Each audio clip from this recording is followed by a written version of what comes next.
Hi guys, I am back with more mental health tips, and today we are talking about Kundalini Yoga and its benefits. So without further ado, here we go. Kundalini Yoga promotes physical health. It's an active physical practice, so you get physical benefits. It also reduces stress and anxiety. It's a really great way to sort of throw off tension and stress that builds up as we go through our day, through our week. This is a place where you can kind of let that stuff shake off so that you can reset and go into your life calmer, clearer, more connected. It also enhances mental clarity when we're not as bogged down in stress and anxiety, and we've kind of tuned in, become really present, felt what is, dealt with it. It's much easier to go out into the rest of our life and be clear, have that clarity to deal with things more effectively. It also boosts energy levels. I know that I personally usually come off of a Kundalini class kind of buzzing with energy, feeling really lit up, really alive. It is a fantastic vibe.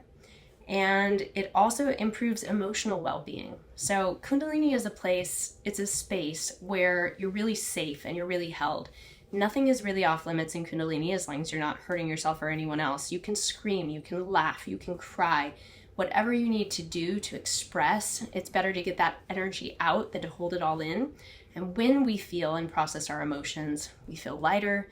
It's easier to go back out into life and have that emotional balance and well-being. It strengthens the immune system. Again, when we deal with stress and we're not just holding it all in our system, then more of our energy is freed up, so our immune system can be more effective and deal with invaders the way that it's intended to.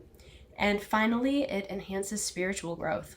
All of this is a spiritual practice, feeling our emotions, the insights, the downloads that come from doing this practice really just helps us to be, again, more effective in every area of our life.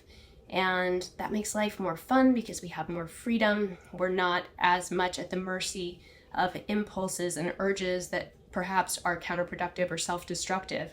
And that fun and freedom infuses all areas of our lives and kind of gives us a different spiritual outlook and way to move through life that I think is preferable and definitely more enjoyable. If you're curious about Kundalini, check out my Skills Call library. We can do some deep dives together. I've got over 60 hours of content and classes on there, so you can get in there and experience Kundalini hands-on for yourself. We also talk about dialectical behavior therapy, the skills from that modality and how they parallel with Kundalini Yoga. There's a lot of really cool overlap. So jump in there. It's $1 right now if you go sign up for your first month, $55 per month thereafter, cancel anytime. And you can get your own hands-on experience of Kundalini and its benefits and how it can shift your life with me. And we'll have fun doing it. See you there.